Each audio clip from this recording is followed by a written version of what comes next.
Bien, entonces, vamos a ver casos de rectocolitis ulcerativa y de enfermedad de Crohn, es decir, colitis ulcerosa y el Crohn, que son los exponentes de las principales de la enfermedad inflamatoria intestinal. Entonces, vamos a...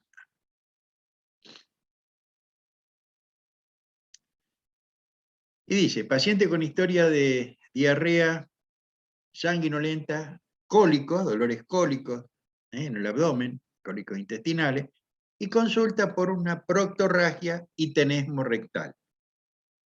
Tiene 37,8 de temperatura, es un abdomen sensible y doloroso a la palpación profunda. Y vamos a ver un poco de qué se trata esto. Tenemos el nombre de la enfermedad. Colitis significa inflamación del colon, nos indica la localización de la enfermedad, que es el colon, y también incluye el recto, y que hay un proceso inflamatorio. De hecho, la colitis ulcerosa está clasificada dentro de las enfermedades inflamatorias intestinales, con la enfermedad de Crohn. La colitis ulcerosa es la más frecuente.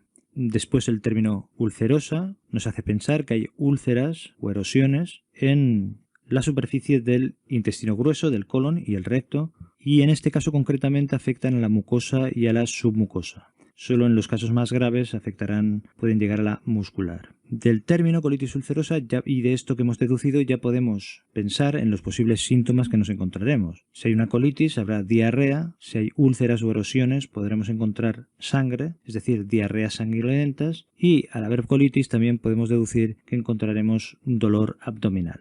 O sea que simplemente analizando el término ya podemos deducir bastantes cosas básicas de la enfermedad. ¿Cómo cursa la colitis ulcerosa? ¿Cómo se desarrolla y cómo evoluciona? Pues normalmente en forma de brotes, como ocurre en otras enfermedades. Es decir, hay brotes y remisiones. Es decir, brotes quiere decir que hay exacerbaciones, momentos en los que empieza la sintomatología y empieza a actuar la enfermedad, es activa, y épocas de remisión en las que se recupera la enfermedad y el paciente está asintomático. Hay un pequeño porcentaje de pacientes que pueden tener una sintomatología continua. En cuanto a la clasificación que podemos hacer, pues una clasificación lógica es en base a los síntomas o la gravedad o intensidad de los síntomas, que será en forma de colitis ulcerosa leve, moderada o grave, y después se puede clasificar en función de la localización. Tenemos, por ejemplo, la proctitis ulcerosa, que sería la afectación del recto, la proctosigmoiditis ulcerosa, cuando afecta el recto y el colon sigmoide, la colitis ulcerosa izquierda,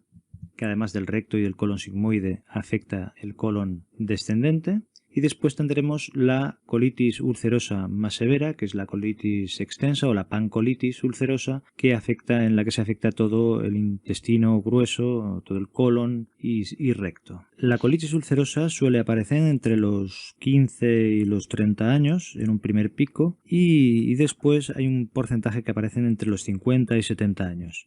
Pero ¿cuáles son las causas? ¿Por qué se produce? En realidad se desconoce, pero se sabe que hay factores genéticos y ambientales que interaccionan para que se desencadenen mecanismos inmunológicos que son los que causarán la enfermedad y los que causarán los síntomas. El factor genético se sabe porque hay una agregación familiar, y factores ambientales a veces pueden ser infecciones víricas o bacterianas previas, el efecto del estrés, a veces dietas que son muy elevadas en contenido graso o el uso de los antiinflamatorios no esteroideos, que todo esto interacciona con los factores genéticos y se desarrolla la enfermedad. En cuanto a factores inmunológicos, se ha visto que hay una acción de los linfocitos T citotóxicos a nivel de la mucosa del colon, del intestino grueso, que destruyen la pared del epitelio, aunque no se sabe bien las causas de este proceso. También se ha visto que en un porcentaje de pacientes hay una elevación de los anticuerpos PA-ANCA, que son las siglas de anticuerpos anticitoplásmicos perinucleares antineutrófilos, y estos anticuerpos lo que hacen es tener como objetivo antígenos de los neutrófilos del propio cuerpo o del propio organismo. Parece ser que el motivo es una confusión inmunológica, una confusión de estos anticuerpos, de forma que reaccionan en realidad a estructuras proteicas de bacterias intestinales, pero como hay una similitud con las estructuras de estos neutrófilos, hay una confusión y actúan también contra los propios neutrófilos. En realidad,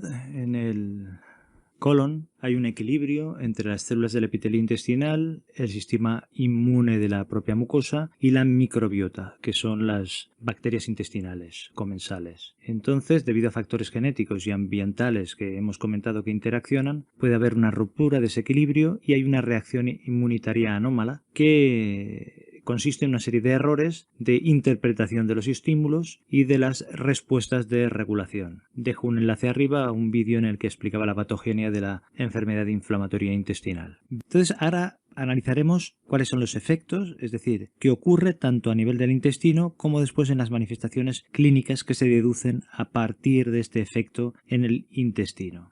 Hemos dicho que hay una inflamación del recto y colon, y esta afectación es continua. Esto lo que quiere decir es que afecta a toda la circunferencia, a toda la luz del colon, y que empieza en el recto y se va extendiendo por el colon sigmoide o el resto del colon sin que haya zonas de normalidad, sin solución de continuidad, de forma que toda la mucosa está más o menos afectada. Esto es lo que va ocurriendo durante los momentos de brotes de la enfermedad, es decir, en los momentos en los que la enfermedad está activa. Entonces aquí la inflamación, que es intensa, lo que hará es destruir células de esta mucosa y se formarán las erosiones, las úlceras, que podrán sangrar y también liberar pus o moco, mucosidad. Esto lo que nos explica es parte de la sintomatología. Hemos dicho que habría una diarrea sanguinolenta, pero también puede tener pus o mucosidad, que como hemos dicho surge de estas ulceraciones o erosiones. Después, por los mecanismos inmunológicos, también podemos tener fiebre, por supuesto dolor abdominal, que a veces puede ser intenso, y si esto se repite una y otra vez, al final puede haber una anemia microcítica hipocrómica, es decir, una anemia ferropénica por falta de hierro debido a la eliminación de este a través de la sangre, de la diarrea sanguinolenta.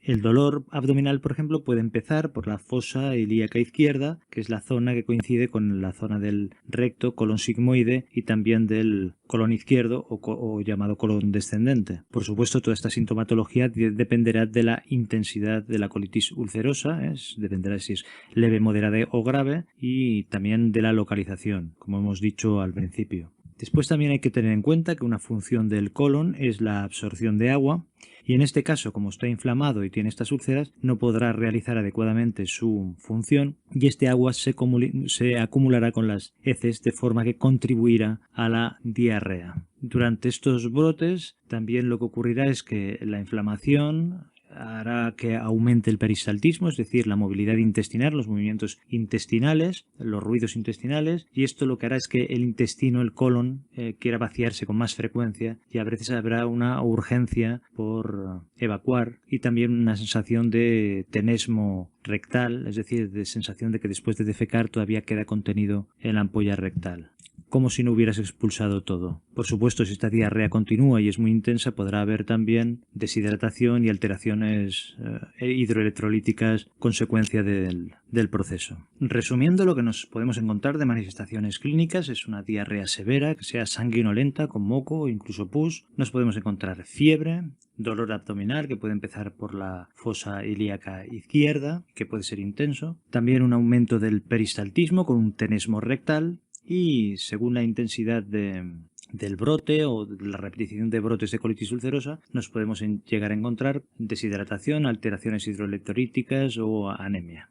Dentro de los efectos también podemos hablar de las manifestaciones extraintestinales, que están relacionadas con los mecanismos inmunológicos que hemos comentado antes. En el 30% de los pacientes más o menos se pueden ver estas manifestaciones, que pueden ser, por ejemplo, artralgias, que pueden llegar a ser artritis, o también espondilitis anquilosante o osteoporosis, acroleitis. Hay afectaciones oculares como pueden ser la uveitis. También podemos encontrarnos afectaciones cutáneas como el pioderma gangrenoso o el eritema nodoso, manifestaciones psiquiátricas, aunque a veces se considera que el efecto, por ejemplo, la ansiedad o la depresión no son una manifestación de la enfermedad directa de la enfermedad, sino que sería una consecuencia por los síntomas que provoca esta enfermedad. Y después también tenemos la colangitis esclerosante primaria, que el problema es que tiene un mayor riesgo de colangiocarcinoma. Otro efecto del proceso inflamatorio son complicaciones a nivel digestivo que son más importantes, como por ejemplo que cuando hay brotes repetidos de inflamaciones a nivel del colon y del recto, puede haber una formación con el paso del tiempo de un tejido cicatricial que abulta y que se llaman pseudopólipos. El problema es que con el tiempo puede haber también estrechamientos y dar lugar a estenosis intestinal, aunque esto es más frecuente en la enfermedad de Crohn. Después también en casos más severos tenemos hemorragias masivas, podría haber también perforaciones intestinales que al vaciar el contenido intestinal o del colon a nivel de la cavidad abdominal dé lugar a peritonitis e incluso un shock séptico. Tenemos el megacolon tóxico, que es una situación grave en la que hay una parálisis del colon y no puede ejercer su función, con dolor abdominal intenso y que es una situación grave. Después también se puede ver que en casos severos, con el paso del tiempo, las austras, esta forma ondulada que tiene el colon, van perdiéndose y esto puede dar lugar a una imagen en enema opaco, cuando se mete contraste, de lo que llaman una imagen en tubo de plomo, que es completamente liso, ¿no? Ha perdido las austras. Y después una complicación que es muy importante es el mayor riesgo de adenocarcinoma colorectal, lo cual implica que tendrán que hacerse más controles, más screenings de cáncer de colon. En cuanto al diagnóstico, podemos deducirlo en parte por todo lo que hemos explicado hasta ahora. Habrá que hacer una anamnesis, una exploración física y también se pueden pedir pruebas de laboratorio. La anamnesis y la exploración física, pues ya hemos explicado lo de la diarrea, dolor abdominal, diarrea sanguinolenta, la fiebre, etcétera. No voy a profundizar más. En las pruebas de laboratorio, pues el que aumente los reactantes de fase aguda, como por ejemplo que aumente la velocidad de sedimentación globular o la proteína C reactiva. A veces también la ferritina puede aumentar. Hay que valorar si vale la pena o no pedir los anticuerpos p-ANCA y en alguna ocasión para hacer algún diagnóstico diferencial con colon irritable o si no está claro, a veces piden la calprotectina fecal, aunque tampoco es que sea necesario. También a veces cultivos o por cultivos porque para hacer diagnóstico diferencial con colitis infecciosa. Al final, el diagnóstico, la prueba más importante sería la colonoscopia, que básicamente consiste en introducir el tubo y mirar a ver las lesiones. Ahí verás si hay úlceras, verás el proceso inflamatorio a nivel del recto y colon y se tomarán las biopsias correspondientes para ver si se hace el diagnóstico anatomopatológico. Habrá situaciones en las que será útil hacer un enema opaco, que una imagen típica era lo que comentaba de la imagen en tubo de plomo en casos avanzados, y después puede ser útil en algunos casos, ya habrá que valorarlo, la resonancia magnética o pruebas como por ejemplo una radiografía de abdomen en casos de que sospeches un megacolon tóxico. En cuanto al tratamiento que se utiliza para la colitis ulcerosa, es importante la dieta, que aquí el papel de enfermería es importante, y tenemos una serie de fármacos que se utilizan en función de la severidad y el objetivo de este tratamiento es disminuir los brotes o la duración de estos y que las remisiones sean lo más prolongadas posibles. Los fármacos que se utilizan, pues el objetivo que tendrán es actuar a nivel de la inflamación y a nivel inmunológico. En primer lugar están los antiinflamatorios tipo 5-ASA o 5-aminosalicilatos, como son la sulfasalcina y la mesasalacina. Estos fármacos pues están en forma de supositorios, en forma de espuma, enemas y también por vía oral. En el caso que haya una alergia o no sea suficiente, otros antiinflamatorios que se pueden utilizar son los corticosteroides, concretamente la prednisona, que se usa por vía oral y en casos graves pues se puede utilizar por vía intravenosa. Aquí puntualizar que cuando hablamos de antiinflamatorios están contraindicados los antiinflamatorios no esteroideos porque si lo que quieres dar, por ejemplo, para el dolor, pueden ser una causa de brote de colitis ulcerosa. O sea que en caso de dolor la alternativa serían fármacos como el paracetamol o similares. Después de estos antiinflamatorios tenemos los inmunosupresores, como pueden ser la ciclosporina, el tacrolimus o la zatioprina o la 6-merc o la sismercaptopurina. Y después tenemos inmunoreguladores, como son las terapias biológicas, como son el infliximab, el adalimumab y fármacos similares que son bloqueadores de los TNF.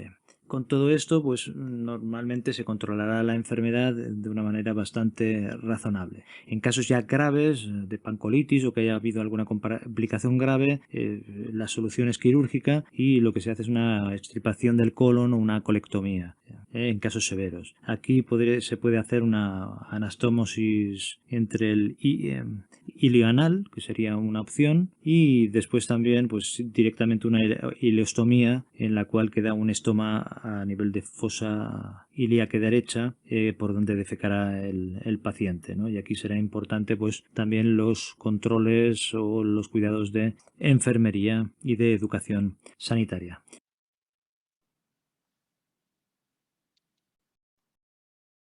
Bueno, ahí se ve una imagen, aire en el colon, y hay cierta pérdida de las austras. Acá vamos a ver una colonoscopía normal y en la colitis ulcerosa. La diferencia es notoria.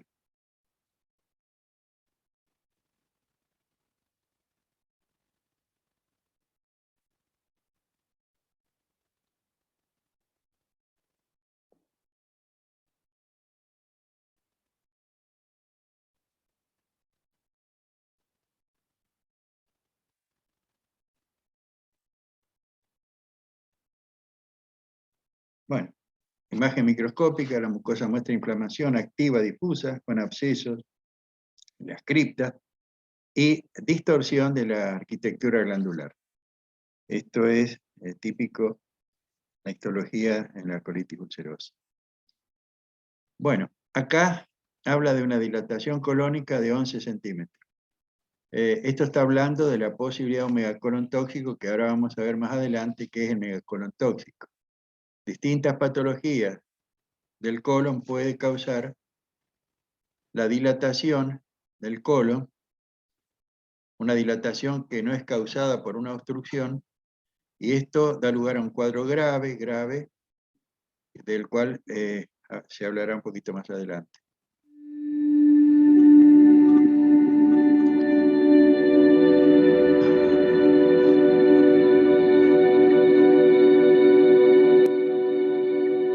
Está en inglés, pero se entiende. Es una colitis fulminante que ocurre con una inflamación transmural y ulceración extendida en las capas musculares, con una degeneración neuromuscular, y es considerada como una complicación conocida de la colitis ulcerosa, pero puede ocurrir también en cualquier otra causa de colitis. Sin embargo, es menos frecuente en el Crohn. Usualmente afecta el colon transverso, dependiendo en parte cuando hay gas intraluminal. Ahí se ve la gran dilatación del colon. Cuando hay más de 5 centímetros,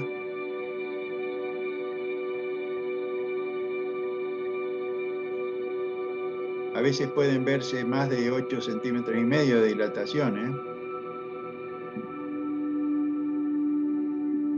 Son siempre ausentes las austras. Y el megacolon, muy rápido, el megacolon tóxico no puede ser diagnosticado si esto no se presenta. Es decir, si hay austras colónicas, esta dilatación no obedece a un megacolon tóxico, sino a otra causa de dilatación. En el megacolon tóxico siempre están ausentes las austras colónicas.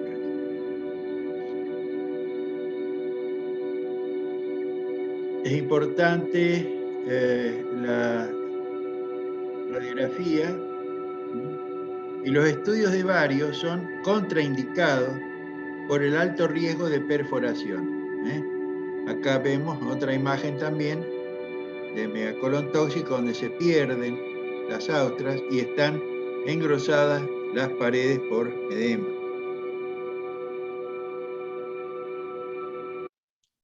Bueno, este es otro paciente, fumador, refiere a accesos intermitentes de febrícula, diarrea, dolor en el cuadrante inferior derecho del abdomen, Esto predomina en el abdomen derecho, el dolor, y ha perdido peso, poco apetito, y se palpa una masa dolorosa en la fosa ilíaca derecha. Esta es la otra enfermedad inflamatoria intestinal que tiene algunas características diferentes a la colitis ulcerosa. Está la enfermedad de Crohn. Esta es una radiografía donde se ve esta porción de intestino rígida, como si fuera maleable, como justamente el tubo de plomo.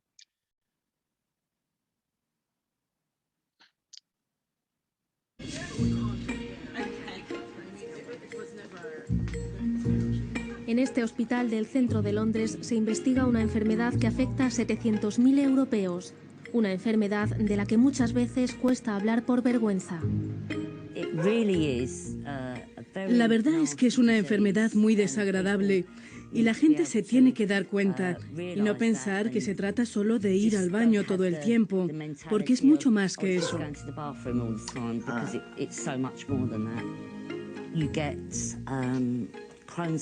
También me diagnosticaron artritis de Crohn.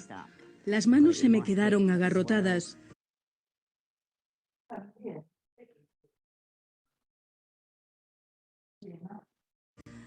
También tuve la enfermedad de Crohn en el ojo y se me hinchó. Básicamente, esta enfermedad afecta al sistema inmunológico, así que eres susceptible a todo.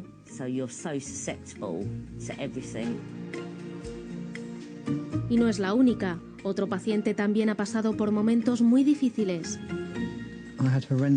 Tenía unos dolores de estómago terribles, tuve una diarrea horrorosa y sangraba, así que evidentemente había algo que no iba bien.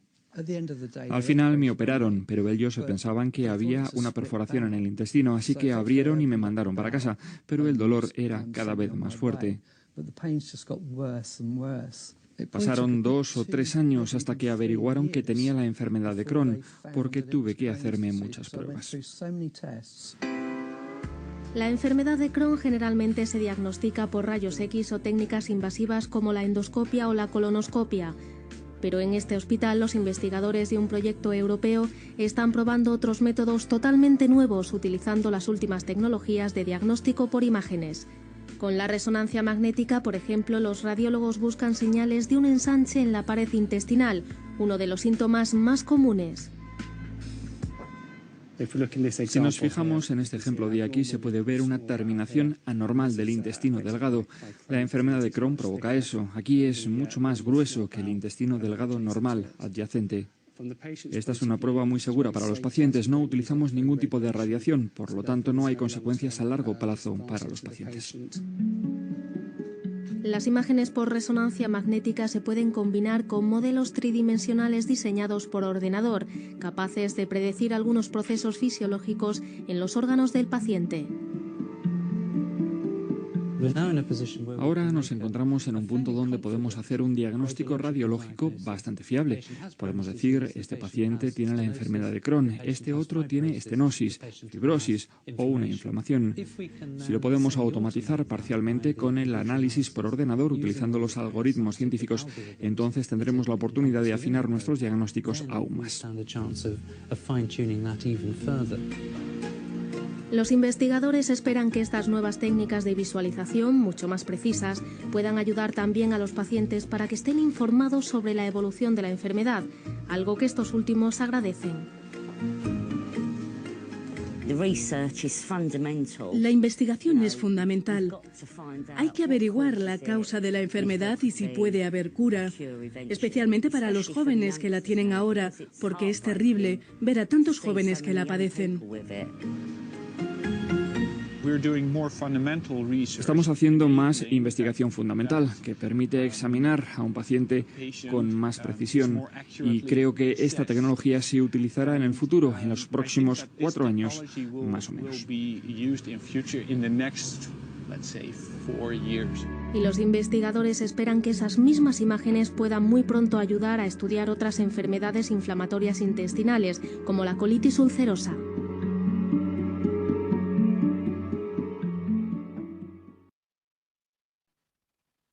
Bueno, la microscopía, ambos materiales presentaron similares características, mostraron numerosos granulomas con células epitelioides y células gigantes, algunas de ellas de tipo arácnido. Se observaron además concreciones laminares concéntricas tipo cuerpo de Schwann y hendiduras aciculares refringentes tipo cuerpo de Hamasaki. Otros fragmentos mostraron ulceraciones con exudado fibrino leucocitario en superficie y un trayecto fistuloso.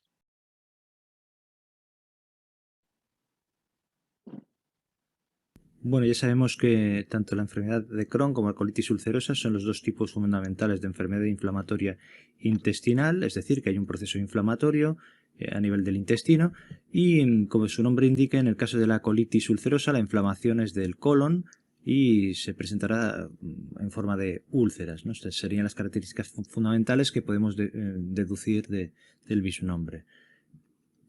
Normalmente afectará colon y recto, y la afectación más frecuente es la recto-sigmoidea.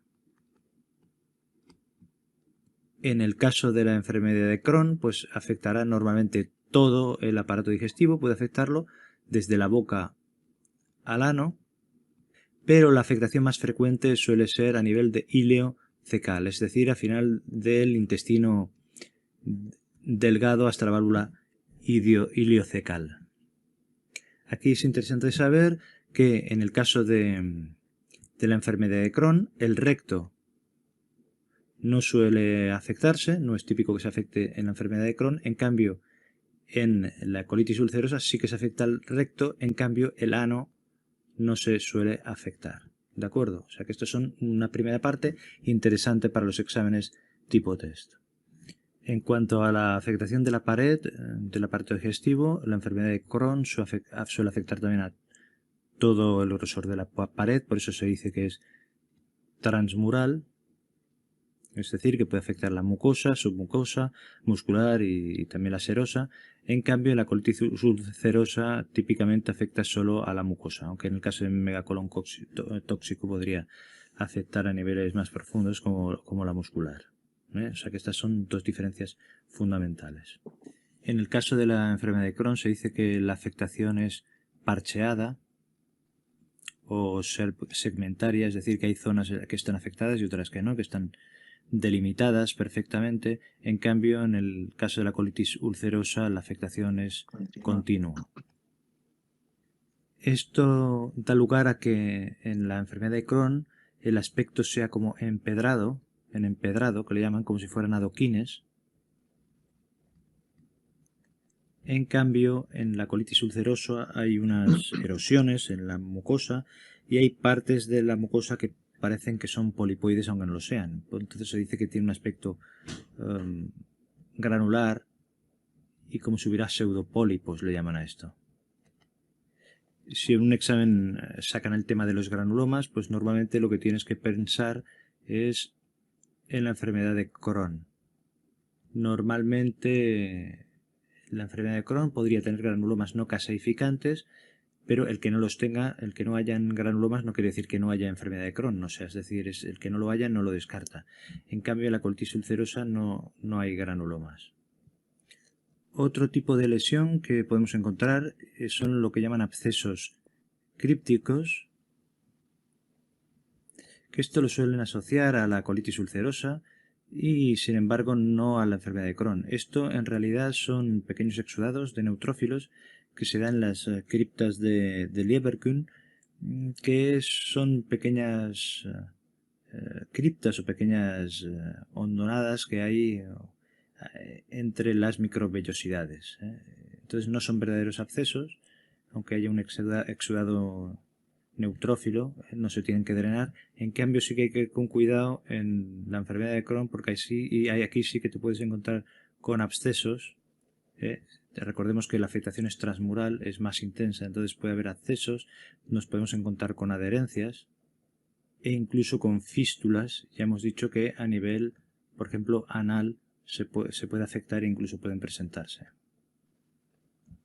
En cuanto a la clínica, en la colitis ulcerosa suele haber una diarrea sanguinolenta.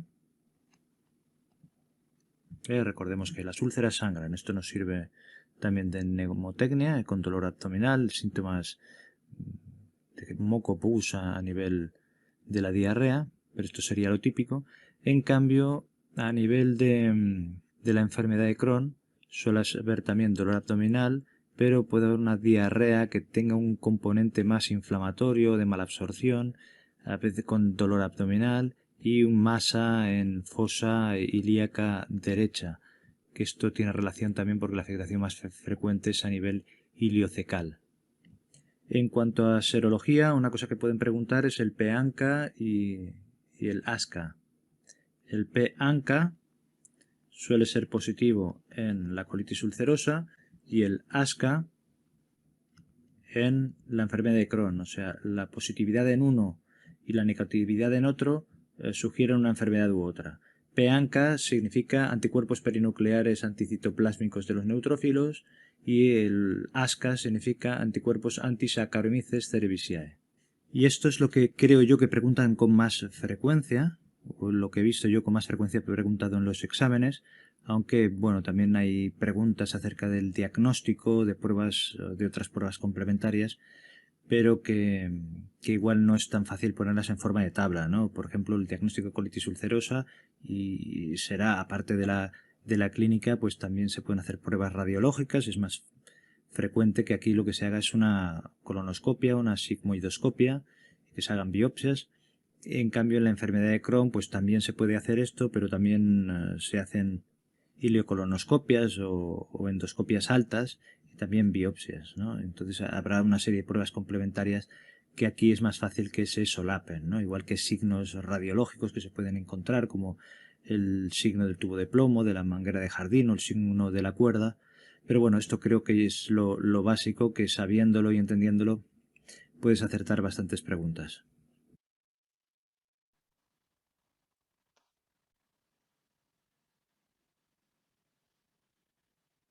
Bueno, está preocupado también por el examen de ustedes y las preguntas para responder. En realidad, siempre digo que uno tiene que estudiar para saber, para ser buen médico. Lo del examen viene después. Pero bueno, él está hablando en España, las preguntas del famoso MIR, cuáles son las más frecuentes, entonces preparan a los alumnos para responder a los cuestionarios del MIR. Bien, entonces, estas son las enfermedades más representativas de la inflamación intestinal, enfermedades inflamatorias intestinales. Bueno, ahora vamos a ver otro PowerPoint con otras patologías también que están en el programa. Me gustaría verlos. Hay muchos que tienen el video apagado, ahora lo prenden, pero a mí me entusiasma verlos atentos, ver lo que están haciendo, ver los cuadritos oscuros. Yo apago la cámara por el internet, doctor, si no se me entrecorta y todo. todos tienen el mismo problema. Fíjense si estuviéramos dando un examen oral. ¿Qué le parece? Ahí, yo no sé si es No, porque... profe, ¿qué pasa, pasa que Chamorro? cuando comparte el video, si nosotros ponemos la cámara se traba todo, pero es porque comparte la Bueno. pantalla, ¿no? Es por Bueno, eso. no hay problema, no hay problema. Confío en que están despiertos, primera cosa. Confío en que están atentos a clínica médica y no están preparando el examen X. Así que bueno, confío en ustedes. Pueden seguir con la cámara apagada, pero bueno, acuérdense que para el oral van a tener que tener cámaras encendidas. Bueno, vamos a ver entonces el segundo PowerPoint. este sería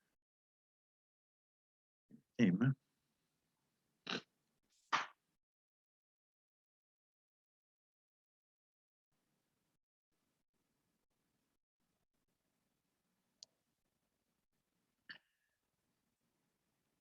Bueno, abdomen agudo ginecológico es también un tema del programa, que se suele preguntar, y abscesos intraabdominales. Vamos a ver un par de casos.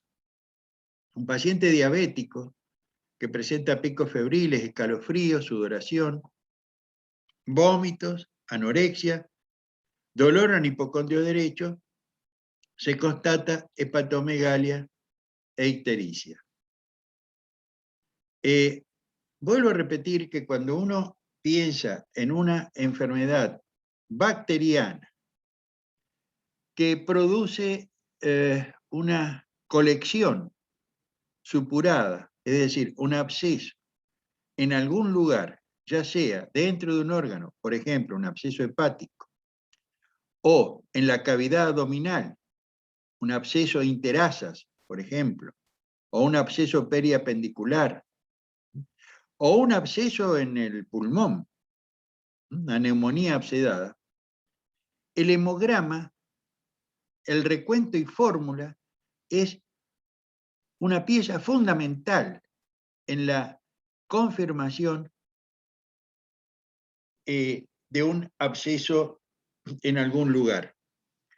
Si en el hemograma no aparece desviación a la izquierda, es decir, predominio de núcleos encallados o bilobulados, con granulaciones tóxicas, con cambios en la coloración de la cromatina, con vacuolas en los núcleos, es decir, las características que tienen los neutrófilos tóxicos.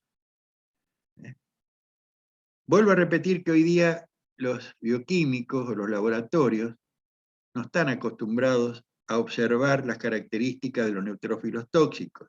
Se le ha restado importancia, digamos, a este hallazgo. Pero un paciente que no tiene las características señaladas en los neutrófilos, es muy difícil que tenga una colección supurada en alguna parte del organismo. Entonces, recuerden la importancia que tiene la morfología de los neutrófilos en el diagnóstico de la infección bacteriana, y sobre todo cuando hay procesos supurativos.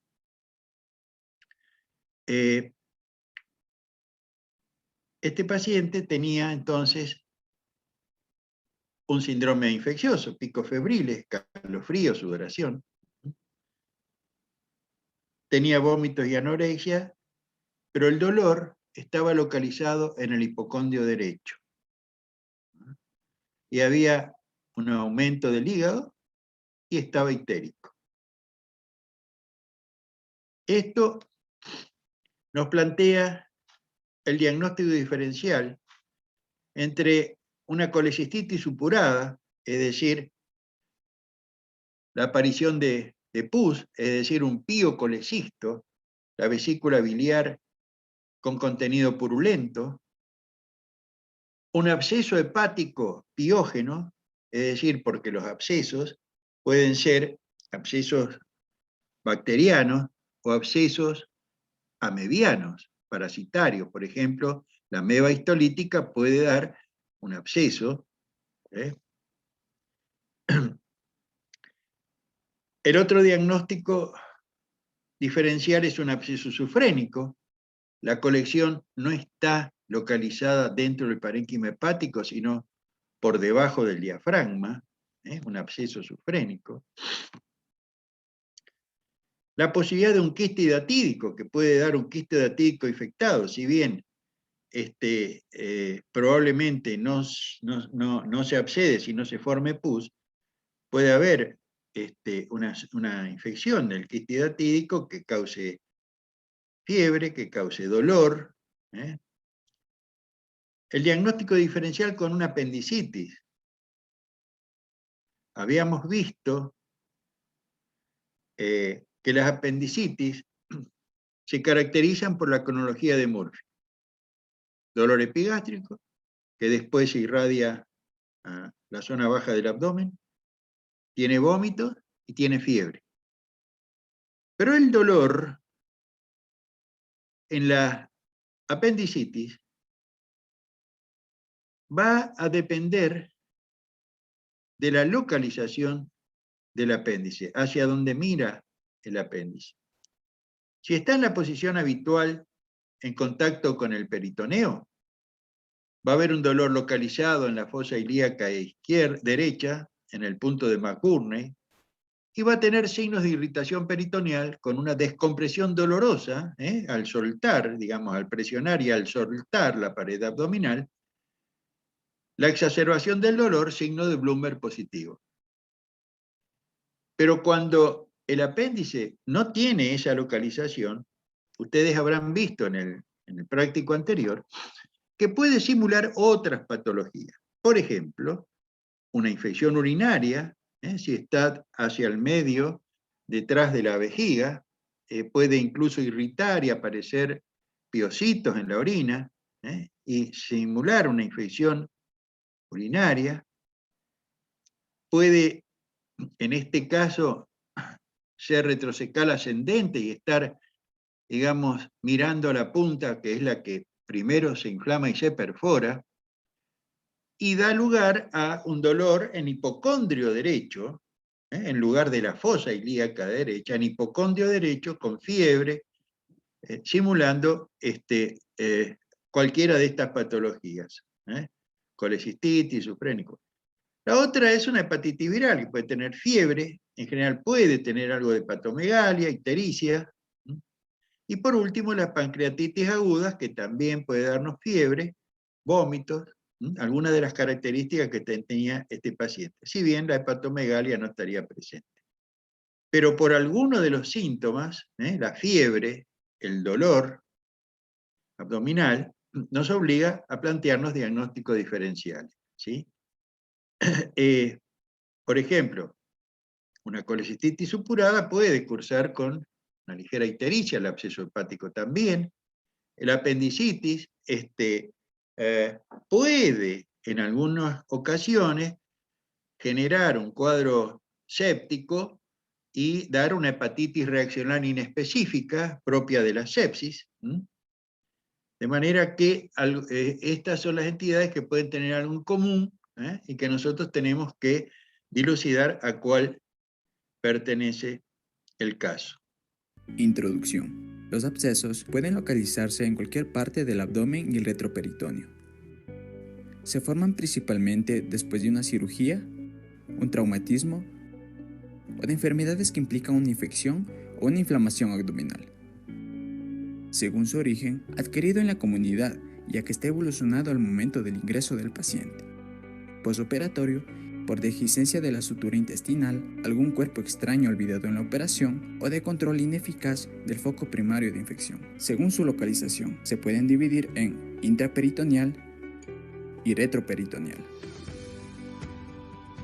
Manifestación clínica. Estos abscesos pueden formarse en el término de una semana después de la perforación o peritonitis significativa, mientras que los abscesos posoperatorios pueden no aparecer hasta las 2 o 3 semanas después de la intervención quirúrgica y rara vez varios meses después. Los abscesos pueden causar fiebre y dolor abdominal. Son frecuentes las náuseas, la anorexia, diarrea y la pérdida de peso.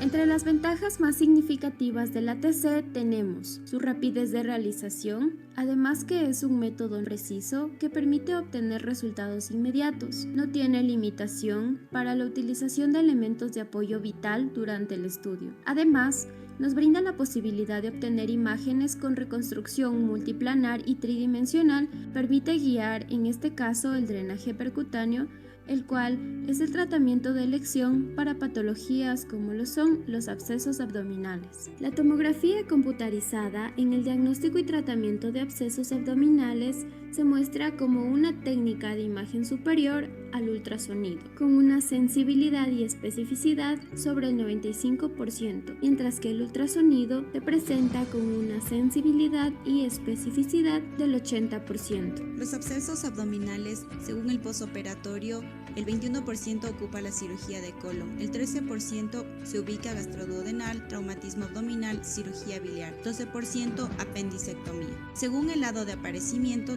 el 23% bilateral, 21% al lado izquierdo, 56% al lado derecho. Codificación de colecciones intraabdominales, OPS México. Se clasifican en simples, colecciones líquidas uniloculares tamaño moderado. B. Mediana complejidad asociadas a fístulas del tubo digestivo.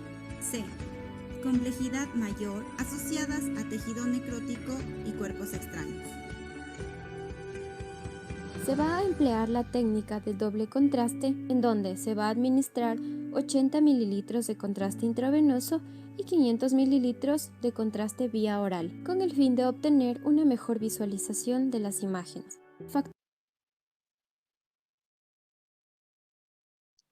Introducción. Los abscesos pueden localizarse en cualquier parte del abdomen y el retroperitoneo. Bien, acá tenemos una ecografía, el hígado, donde está mostrando una cavidad con un contenido y paredes propias del absceso. Los abscesos suelen tener una membrana piógena. Acá la tomografía está mostrando la zona más clara de la colección del absceso intrahepático.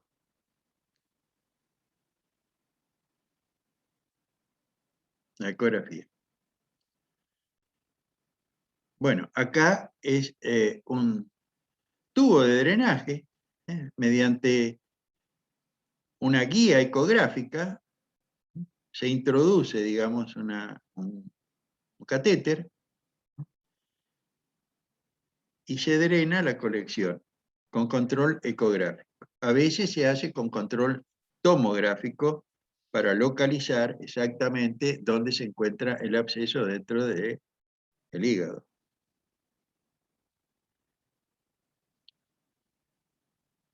Bueno, acá drenaje quirúrgico de absceso hepático.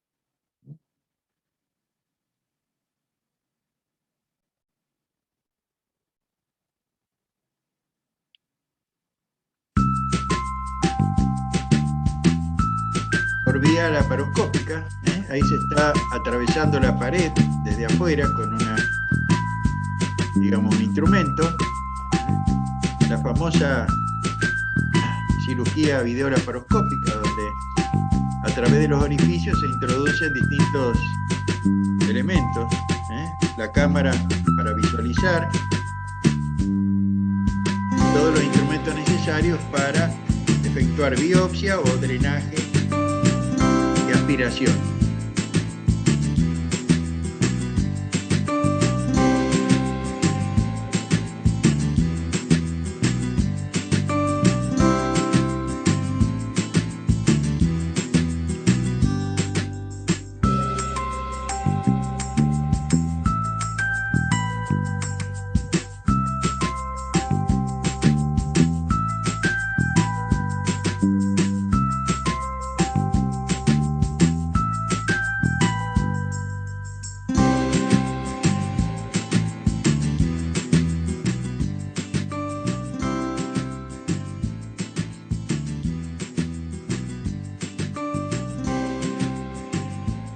Fíjense cómo introducen los distintos instrumentos por el orificio de la pared abdominal.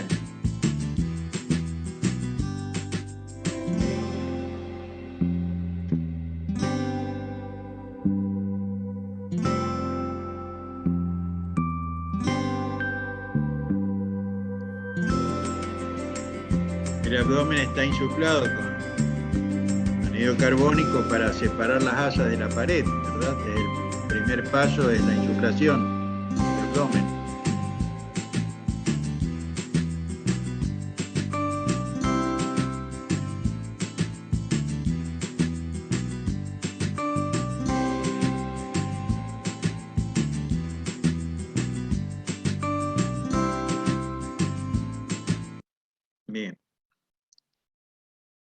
Entonces, es necesario el manejo quirúrgico, es decir, la cirugía convencional a cielo abierto, cuando no se logra con el drenaje percutáneo o está contraindicado por riesgos en la punción, si hay una ascitis masiva o tiene un problema de coagulación o un absceso que esté localizado muy cerca al hilio hepático.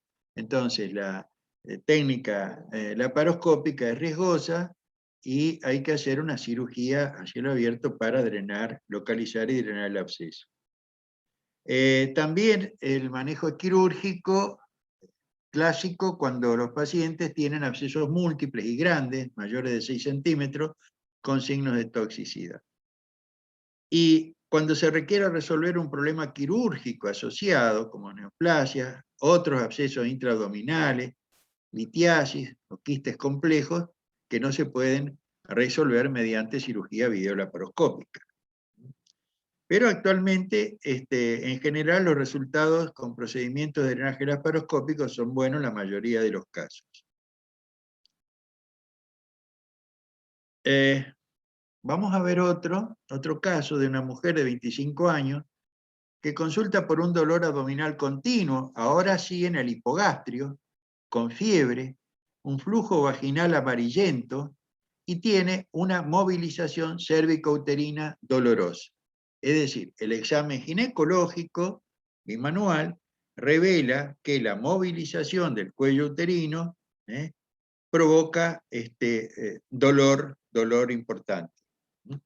Hay un antecedente de flujo vaginal amarillento y la paciente viene a la consulta con un dolor abdominal continuo, no cólico, continuo en el hipogastrio, con fiebre. Bienvenidos a una nueva presentación. En esta ocasión vamos a hablar de un tema muy frecuente, enfermedad pélvica inflamatoria. Es decir, que es un abdomen agudo ginecológico. Como definición tenemos que es una infección de útero, trompas y ovarios que se presenta por la infección ascendente de gérmenes procedentes del cérvix. Dentro de su etiología vemos que se debe principalmente a una enfermedad de transmisión sexual por vía ascendente, cuyos agentes etiológicos son Neisseria gonorrhoeae y Chlamydia trachomatis. Las usuarias de DIU tienen como agente principal el Actinomyces israelí. Como dato curioso, los anticonceptivos orales disminuyen la incidencia de enfermedad pélvica inflamatoria, ya que proporcionan mayor viscosidad al moco cervical. Como clínica tenemos dolor abdominal inferior en el 90% de los casos, leucorrea en el 70% y sangrado irregular en el 40% de los casos. Tenemos tanto criterios mayores como menores. Dentro de los criterios mayores tenemos dolor en abdomen inferior, dolor a la movilización cervical, dolor anexial en la exploración y ecografía no sugestiva de otología. Dentro de los criterios menores, temperatura mayor de 38 grados centígrados, leucocitosis mayor de 10.500, BCG y PCR elevadas, presencia de Gram de exudado intracervical demostrando diplococos, un cultivo para Neisseria gonorrhoeae positivo u observación del examen directo de clamidia. Para hacer el diagnóstico necesitamos la presencia de todos los criterios mayores más uno de los criterios menores. Vamos a clasificarlo de acuerdo a se clasifica en grado 1 o leve, que es no complicada, sin masa anexial, ni datos de abdomen agudo ni irritación peritoneal. Grado 2, moderada, la cual es complicada con la presencia de masa anexial o absceso que involucra trompas y ovarios, con o sin signos de irritación peritoneal. El grado 3 es un grado grave o severo, en el cual se encuentra diseminación de estructuras extrapélvicas. Puede haber abscesos tubováricos rotos o pelviperitonitis o con datos de respuesta inflamatoria sistémica. El diagnóstico diferencial lo vamos a realizar mediante excluir la apendicitis aguda, el embarazo ectópico roto, tumor de anexos u endometriosis. Con respecto al diagnóstico, tenemos estudios de laboratorio, los cuales van a expresar una leucocitosis, aumento de PCR y BCG. En estudios especiales, el fruto. fíjense que todos los trabajos, todos repiten el tema de la leucocitosis. Y no es importante el tema de la leucocitosis. Lo importante es la desviación a izquierda del hemograma y la aparición de neutrófilos tóxicos cuando hay una infección bacteriana importante, ya sea no localizada o localizada en forma de absceso. Porque incluso puede los leucocitos tener un número normal de leucocitos o no estar muy aumentado y tener una intensa desviación a izquierda. Otras veces hay importante leucocitosis, pero no hay signos de toxicidad en los neutrófilos.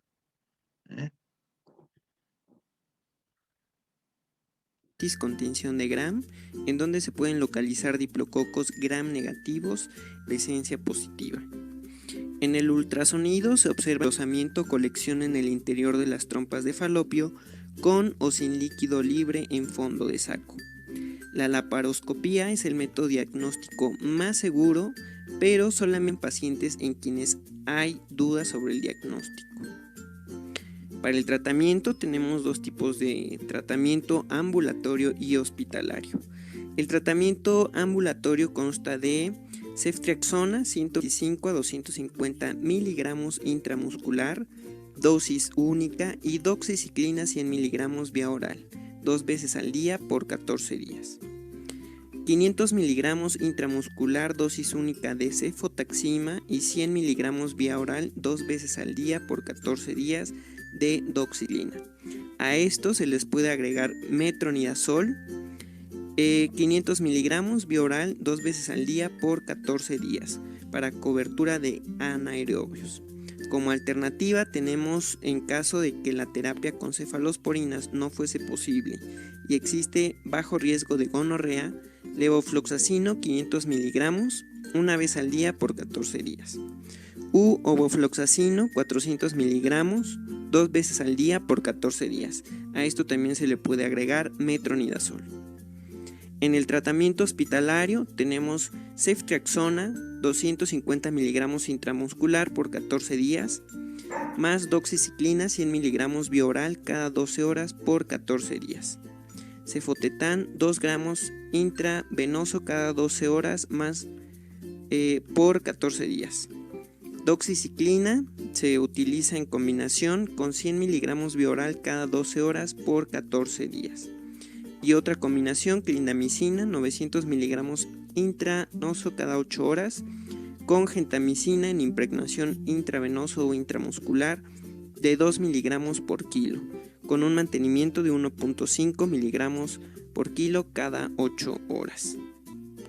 Como secuelas, muy importante recordarlas, está el dolor pélvico crónico en el 50% de los casos, infertilidad en el 25% de los casos, absceso tubo ovárico y embarazo ectópico.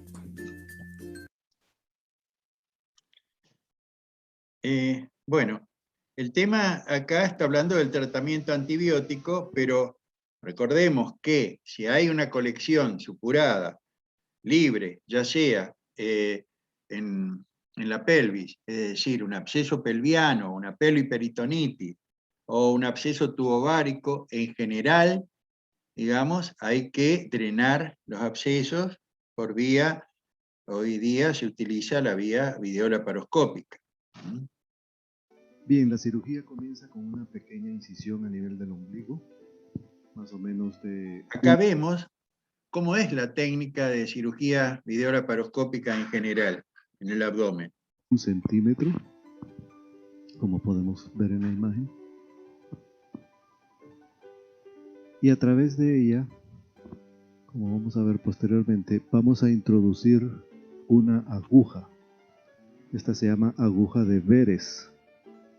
La cavidad abdominal prácticamente la inflamos. Introducimos dentro de la cavidad un gas llamado CO2 por medio de una aguja y de esta manguera. Y para ello también hacemos uso de lo que se llama un insuflador de CO2. mediante el cual regulamos la presión dentro del abdomen, el volumen de gas que pasa hacia la paciente y el total de gas que hemos usado. Una vez que hemos alcanzado la presión adecuada dentro del abdomen, colocamos lo que se llama el trocar umbilical, que tiene más o menos un diámetro de 10-11 milímetros y a través del cual introducimos lo que nosotros llamamos el laparoscopio o la óptica, que está conectada a una cámara endoscópica. Ahí vemos el laparoscopio ya colocado. Luego, dependiendo del tipo de cirugía que vayamos a hacer, se hacen unas incisiones más pequeñas y se colocan otros trocar de menor diámetro. En este caso es un trocar de 5 o 6 milímetros. Se colocan a los lados del abdomen o en la línea media, en el centro del vientre.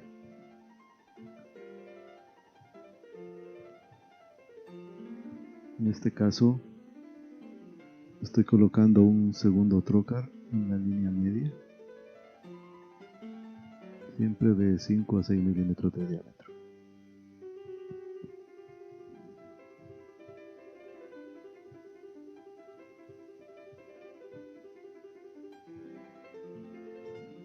Y así es como vemos los órganos femeninos a través de la cámara endoscópica en este monitor. Ahí vemos la trompa y el ovario izquierdo. Eso que ven ustedes en el centro es la matriz. Y eso que estoy palpando ahí es la vejiga. Y vemos la matriz, la trompa y el ovario derecho.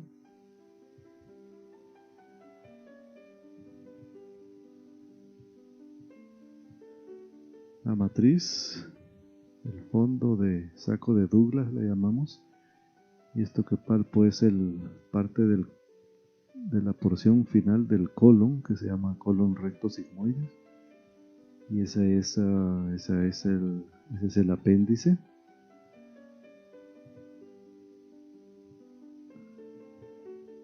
Y más arriba pues el resto del intestino.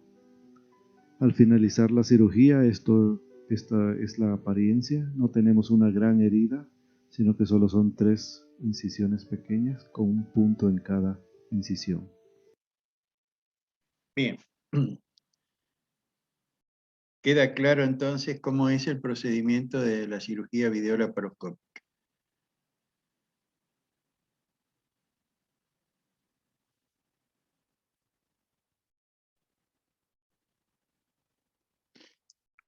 Acá la ecografía nos permite identificar abscesos o colecciones intraabdominales. Incluso por ecografía se puede direccionar, digamos, un trocar para aspirar líquido abdominal, por ejemplo, en el embarazo tubario, si hay sangre. Acá se ve el cuello uterino con una cervicitis, con espéculo. La palpación bimanual que les decía, que es dolorosa en el caso de la enfermedad inflamatoria pelviana. La movilización cervical del cuello es dolorosa y la palpación de los anexos también puede ser dolorosa. La clasificación de la enfermedad inflamatoria pelviana: en estadio 1 hay una salpingitis, inflamación de las trompas, pero sin una pelviperitonitis. En el estadio 2 hay una salpingitis, es decir, inflamación del salping, pero con pelviperitonitis, es decir, irritación del peritoneo pelviano. En el estadio 3 hay una salpingitis, pero con formación de abscesos, colección supurada en la trompa, piosalping, o un absceso en la pelvis, o abscesos tubo ováricos. En el ovario, en la formación de una cavidad abscedada. Y en el estadio 4 puede haber ruptura de un absceso y volcarse a la cavidad peritoneal. Bien, la salpingitis aguda. Hay dolor en una o ambas fosas ilíacas y a nivel del hipogástrico. En el tacto vaginal hay un flujo purulento y fétido. En el examen bimanual hay la trompa afectada y hay fiebre. En este caso, hacemos solamente tratamiento médico. Para asegurarnos de que no hay colección supurada, siempre se puede hacer una ecografía o, si hay alguna duda, una tomografía. El absceso tubovárico, el examen ginecológico es difícil de realizar, por el dolor. El exudado vaginal está mezclado con sangre. Si se realiza el tacto, hay un empastamiento del parametrio homolateral y hay un abombamiento del fondo de saco de Douglas. En el espéculo, colocan el espéculo y el fondo de saco de Douglas está abombado y ahí se puede hacer una punción diagnóstica también para la obtención de material habitualmente purulento y enviar al laboratorio para cultivo y antibiograma. En la pelviperitonitis, lo mismo. Hay fiebre importante, hay dolor abdominal, hay defensa y hay reacción peritoneal, hay náuseas y vómitos, la paciente adopta una posición antálgica y hay compromiso del estado general. Puede haber taquicardia, hipotensión, taquipnea, es decir, es un cuadro grave. Tratamiento quirúrgico. Habíamos visto los antibióticos, pero las indicaciones de manejo quirúrgico del cuadro del abdomen agudo ginecológico, si hay shock séptico, si el cuadro es agudo, valga la redundancia, porque la enfermedad inflamatoria pelviana puede tener una evolución crónica. Pero en estos casos que hemos mencionado, de pelviperitonitis, de abscesos en los paramétricos, absceso tubovárico, constituyen un abdomen agudo porque el cuadro es de evolución rápida. Es quirúrgico si se observan masas tumorales mayores a 8 centímetros, o hay una ruptura o fisura del absceso, si hay un incremento del tamaño de las masas anexiales, si hay persistencia o aumento de la leucocitosis. Y en realidad, si hay evidencia, digamos, de la presencia de desviación a izquierda y de neutrófilos tóxicos. De eso voy a extenderme en algún momento para hablar exhaustivamente del tema del hemograma en la sepsis. O bien el tratamiento es quirúrgico si después de 48 horas de tratamiento hospitalario, es decir, con todas las medidas de sostén, antibióticos, hidratación, no hay una mejoría evidente, se indica la exploración quirúrgica. Bueno.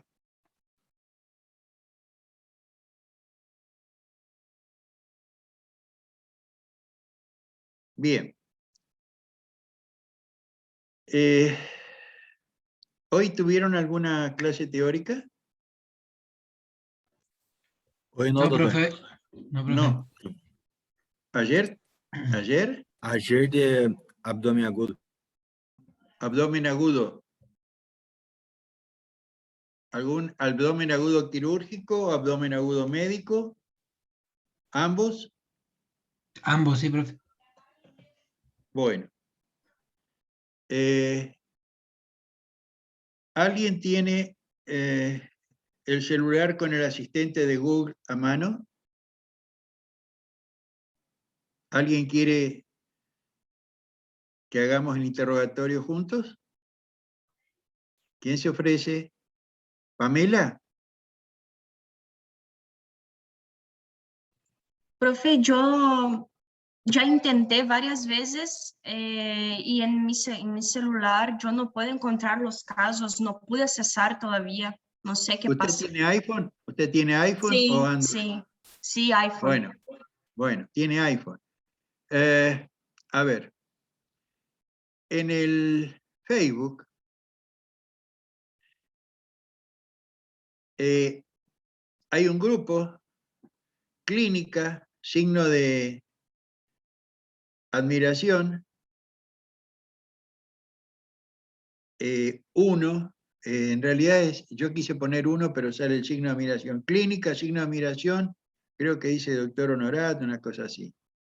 El grupo de Clínica. Ahí, buscando, una compañera de ustedes que ahora está por hacer el PFO, Julia Paveglio, mostró cómo bajar en la aplicación, es decir, el asistente de Google para iPhone.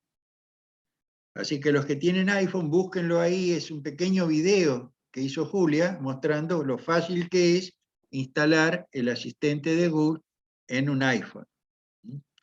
Además, lo que pasa, Pamela, es que no va a entender portugués si usted no habla correctamente el castellano. El asistente no la va a entender.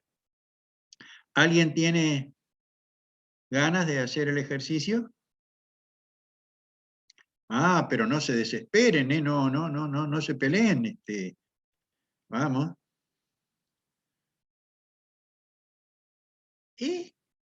¿Nadie tiene un celular que hagamos el ejercicio con un caso, por ejemplo, de digestivo?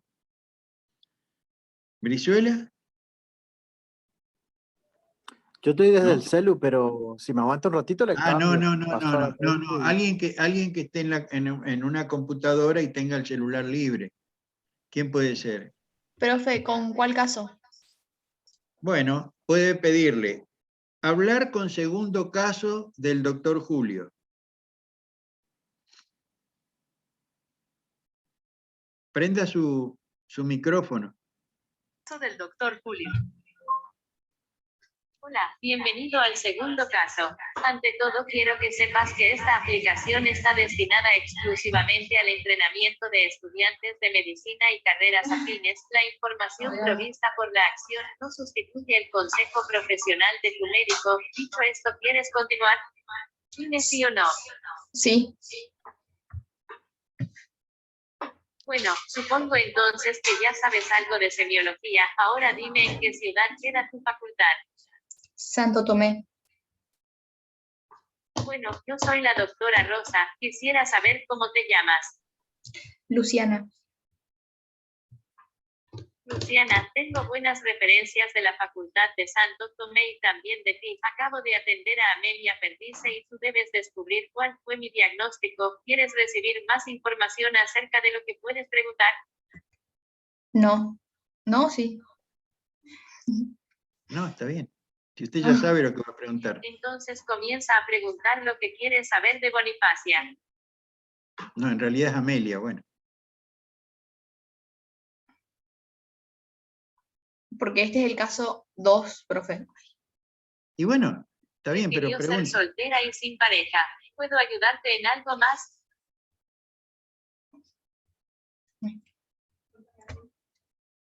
¿Qué edad tiene? Cumplió 15 años.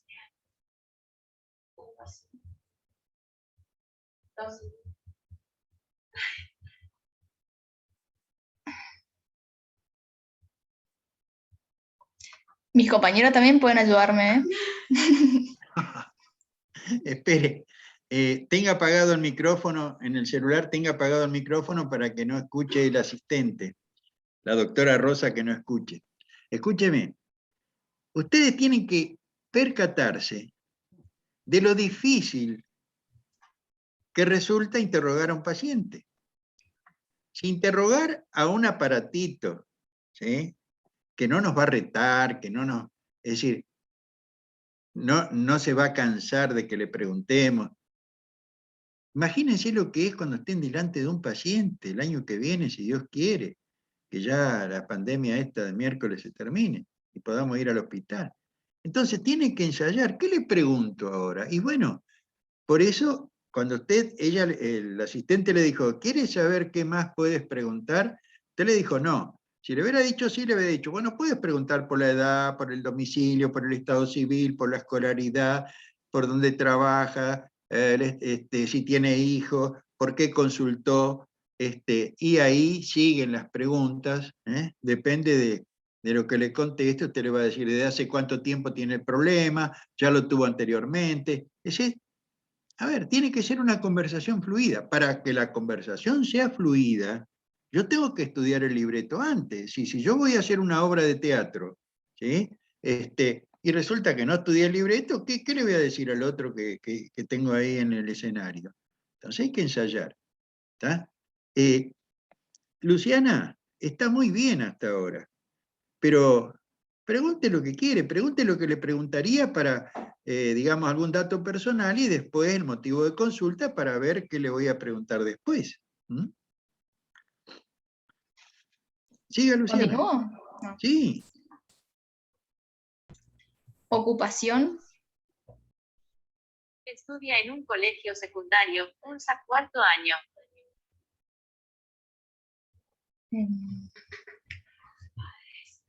¿Vive con sus padres? Ella es de Virasoro, provincia de Corrientes.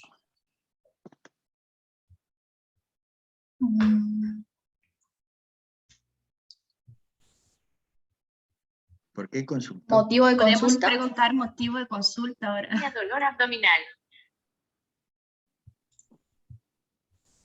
¿Cuándo comenzó? El dolor empezó ayer al mediodía.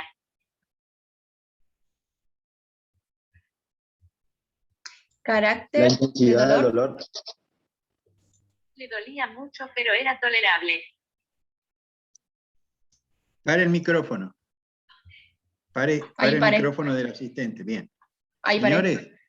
Señores, cuando yo pregunté quién quería ser, la única que se ofreció es Trinidad y la voy a dejar a ella que continúe. Entonces, fíjense, esto debería ser un trabajo práctico, más que una clase teórica, etc. Yo le doy fundamentos teóricos, trato de buscar materiales, en fin, ilustraciones, cosas que vaya quedando no solamente por la vista, digamos, de la lectura del libro o el oído que uno escucha de la clase teórica, sino ver imágenes. Ahora bien, yo quiero que ustedes se den cuenta lo difícil que resulta interrogar. Porque cuando Bonifacia o Amelia, no sé, ahí hay una confusión de nombres, dice que concurrió por dolor abdominal, ¿qué es lo primero que ustedes tienen que hacer antes de preguntar? Y ahora sí, dígame, Tepsich, ¿qué tiene que hacer antes de preguntar? Antes de empezar a preguntar. Cuando le dijo, vengo por dolor abdominal. ¿Qué tiene que hacer? Antes de empezar a preguntarle. Bueno, antes de seguir preguntando, cuando usted preguntó la edad, escolaridad o trabajo, es decir, ¿y por qué vino? ¿Cuál es su problema? ¿Por qué consultó? Cualquiera de esos términos puede usar, le dice, vengo porque me duele la panza, es decir, tengo dolor abdominal. Bueno, antes de continuar con las preguntas, ¿qué tiene que hacer?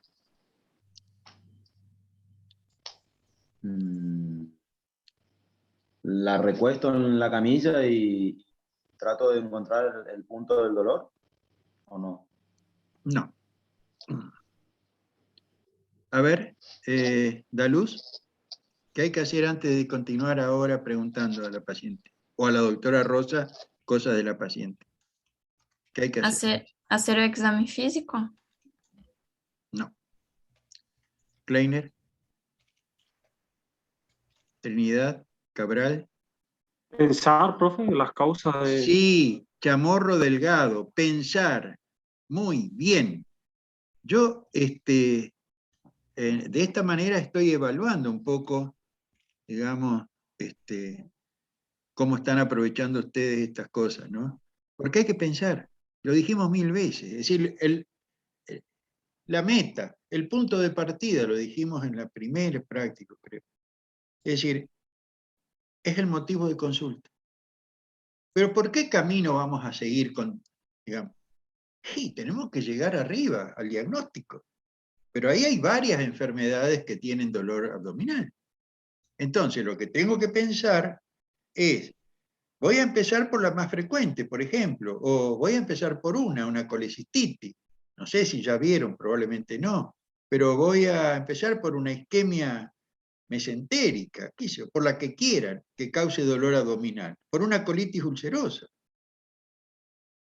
Entonces, ¿qué preguntas voy a hacer para confirmar eso o descartar? Y bueno, en la semiología del dolor, habitualmente, sin llegar a pensar qué tiene cada una, la característica del dolor de cada una de las enfermedades que me pueden provocar dolor, hay una sistemática. A dónde le duele, si se irradia, si hace mucho, que cómo empezó, si ya lo tuvo otra vez, si es intenso, si lo soporta, con qué le calma, con qué... Señores, eso es semiología. Entonces, vuelvo a repetir, gracias a Dios que no estamos ahora en el oral, porque si en el oral yo les digo, bueno, a ver, interroguen al caso 16, o cualquiera, y ustedes se quedan ahí, y bueno, es decir, no podemos nosotros a esta altura no usar la herramienta que van a usar dentro de poco cuando sean médicos. ¿Cómo van a hacer el diagnóstico si no interrogan al paciente? Que es el 80% del diagnóstico lo dan interrogatorio. Ahora, este interrogatorio no lo están haciendo al paciente, lo están haciendo a la doctora Rosa. ¿Por qué? Dice que sea la doctora Rosa y no el paciente. Porque yo no le puedo preguntar al paciente, dígame, ¿tiene un soplo usted? ¿Auscultó un soplo en su corazón? En cambio, la doctora Rosa, que está examinando, le digo, doctora, ¿usted encontró un soplo? ¿Cómo fue la auscultación cardíaca? ¿Cómo fue la palpación del abdomen? ¿Está? ¿Qué dice la paciente de su materia fecal? ¿Cómo era? ¿Tenía fiebre? ¿Está? Bueno. ¿Dónde está? Se me perdió. ¿Quién estaba con el celular? ¿Por qué la perdí? Yo, profe Bebé. Ahí está, sí, salió para un costado ahora. Luciana, sí. ¿se anima a continuar con la... Sí, profe. Bueno, las preguntas... ¿Sí? ¿Quién habla? Federico, ¿a usted le molesta que le aportemos a Luciana? En realidad, no es a mí a quien me molesta que aporte. ¿Está? Usted, el aporte que usted haga, ¿sí? No lo está haciendo a Luciana. ¿Está? Porque el aporte ahora es un salvavidas, que puede ser un salvavidas de plomo. Porque en realidad ella tiene que darse cuenta del bache y de su falencia para mejorar esta noche y antes de ir a dormir, repetir 3 veces este interrogatorio y aprender. Además, lo que sí me molesta es que se intervenga cuando en realidad es un trabajo individual, no es un trabajo grupal, es individual, lo que yo estoy evaluando es a una persona. ¿Tá?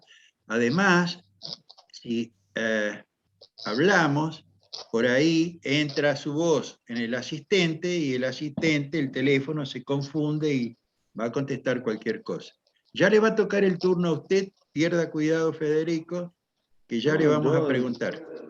¿Sí? Yo porque ella pidió que le ayuden nomás, todavía no digo nada. Y bueno, ella pidió que le ayuden. ¿Qué dice Luciana? ¿Quiere que le ayuden o se anima a continuar? Puedo continuar, pero si se le ocurre alguna pregunta más, que me pueden ayudar.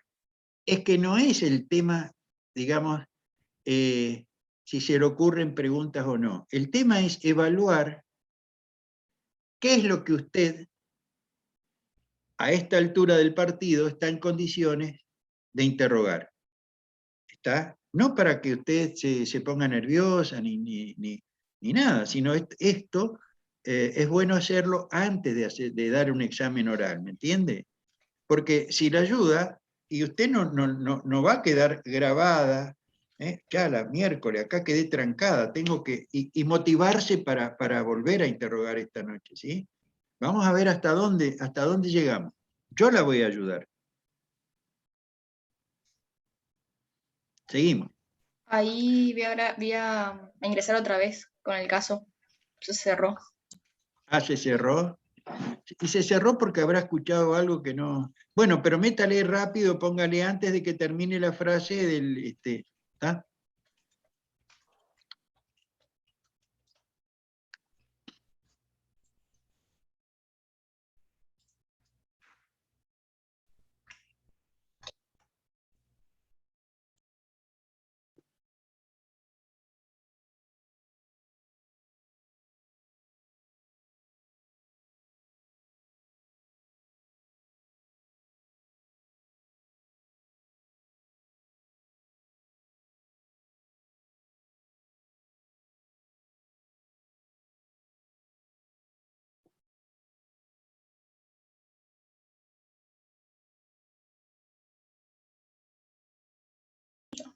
¿Listo, profe? Bueno.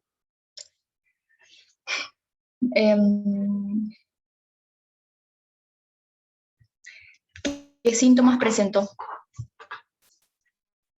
La paciente tuvo fiebre 38 grados cuando la examiné. Además refirió vómitos y diarrea.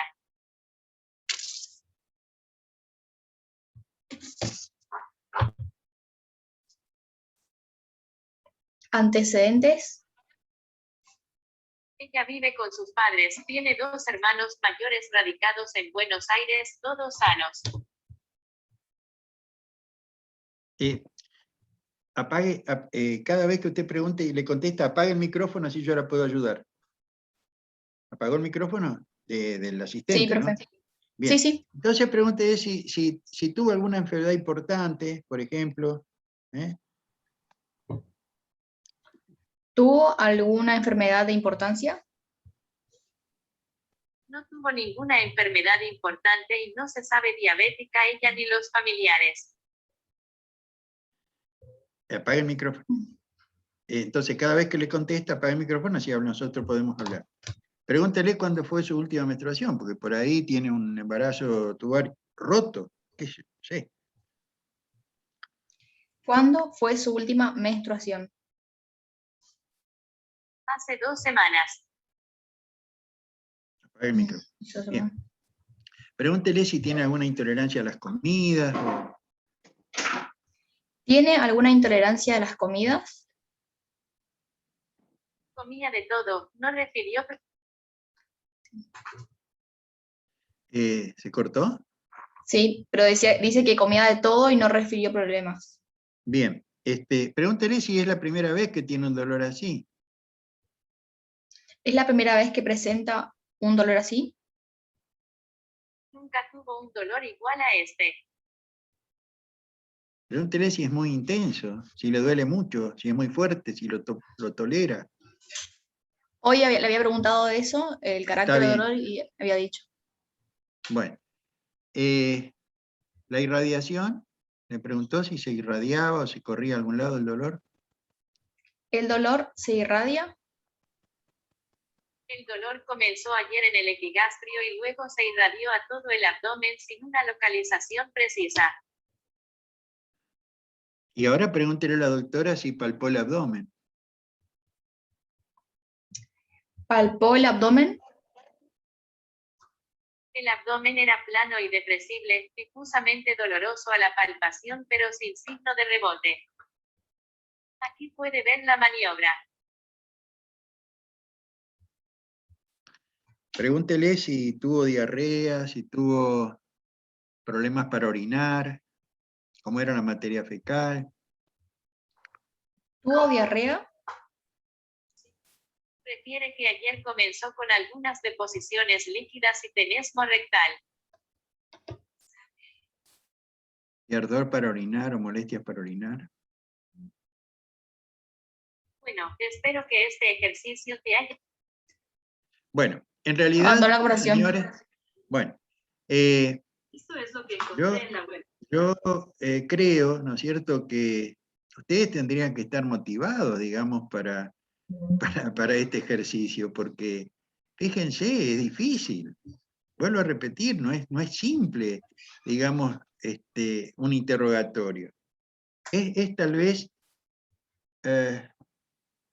la herramienta por excelencia del médico y que recién al cabo de los años de práctica se la usa correctamente. Es decir, con el interrogatorio bien hecho y conociendo las características de las enfermedades que pueden dar lugar a ese motivo de consulta, en general, digamos, uno presume un diagnóstico con bastante exactitud. Lo confirma, digamos, con los hallazgos del examen físico que va haciendo en ese momento, ¿ah? Y después se solicita algún examen complementario si cabe. Entonces, ustedes pueden aprobar exámenes, pasar la materia, llegar a tener el título, pero fíjense que no les garantiza que ustedes tengan la herramienta adecuada, el manejo adecuado de la herramienta para poder ejercer la práctica, digamos, asistencial, es decir, atender a un paciente. Porque para poder ayudar al paciente y hacer un tratamiento se necesita hacer un diagnóstico. Para hacer el diagnóstico es fundamental esto que estamos haciendo. Entonces yo quiero que se motiven, digamos, y fíjense que con los datos que hemos obtenido hasta ahora, ¿sí?, ¿qué presumen ustedes? Por ejemplo, a ver, Flas Moura, ¿dónde está Flas Moura? ¿Anda por ahí o ya se... Ahí está. Bueno, dígame, José, ¿qué datos de importancia? Fíjense que esto es la tarea, digamos, que yo estoy pidiendo, que ustedes interroguen. Pueden escribir en la tarea con el procesador de texto, tomarse un tiempito y decir, pregunté tal cosa, me respondió tal otra, pregunté tal cosa, me respondió tal otra, y yo veo cómo ustedes interrogaron. A lo mejor no puedo ver los 150, pero voy a tomar al azar y puedo ir, digamos, en estas prácticos por Zoom, ir corrigiendo y señalando algunas cosas que estoy viendo después al ver la tarea. Entonces, ¿qué elementos hemos tenido hasta ahora en este interrogatorio que hizo Luciana?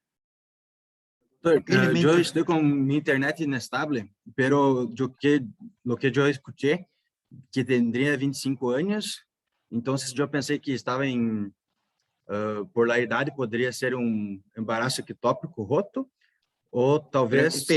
Espere, José, yo los voy a ayudar. Ustedes tienen que escribirme después y presentarme el caso clínico. Paciente de 15 años, estudiante, que consulta por un dolor abdominal, localizado inicialmente en el epigástrico, que luego se irradió al resto del abdomen. No sé si le preguntó Luciana si tuvo fiebre. ¿Le preguntó si tuvo fiebre? Sí, profe, tuvo fiebre. Bien. Refiere además la paciente haber tenido fiebre, deposiciones diarreicas y molestias para orinar. La palpación del abdomen era blanda, no localizaba el dolor y la descompresión no era dolorosa. Hasta acá, ¿pueden asociar con algún cuadro clínico que ya hemos visto en el práctico pasado? Podría ser por aquele caso de apendicitis que el doctor habló.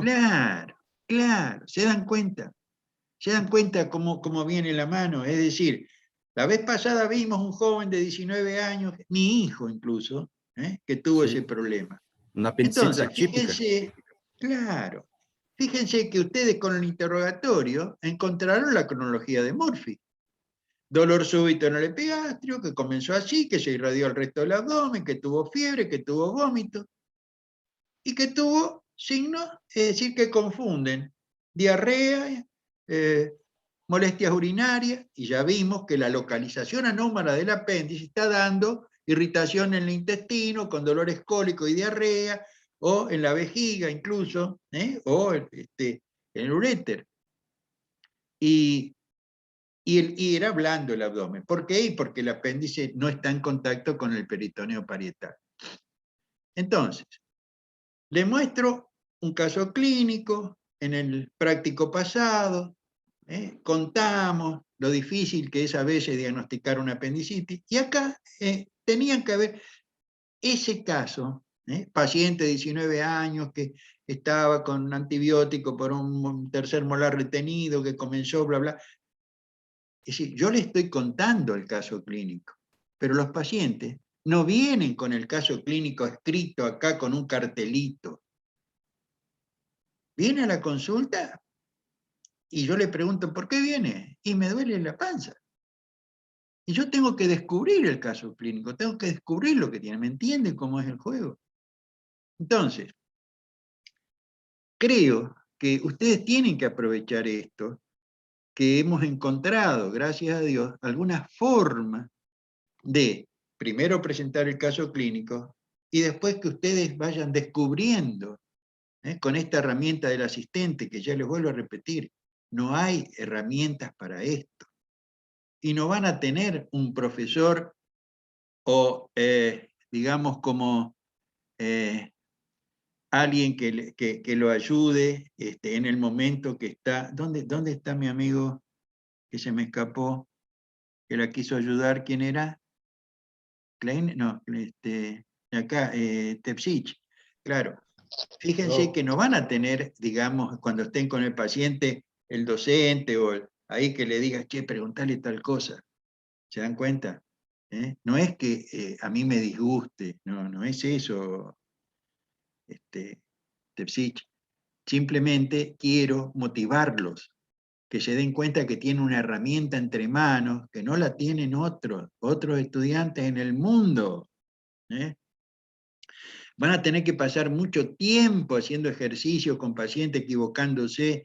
Algunos van a tener el privilegio de tener el docente al lado que pueda orientarlos, soplar. Otros descubrirán, leyendo otra vez semiología, cómo es el interrogatorio del dolor. Así, del dolor está escrito en todos lados, más o menos si uno se pone a repasar, va a encontrar, digamos, incluso en internet, ¿cómo interrogo yo la semiología del dolor? Y las preguntas, y están ahí las preguntas. Pero eso para el dolor. Pero ¿y cuando venga porque perdió peso? ¿Cuando venga porque tiene la piel amarilla?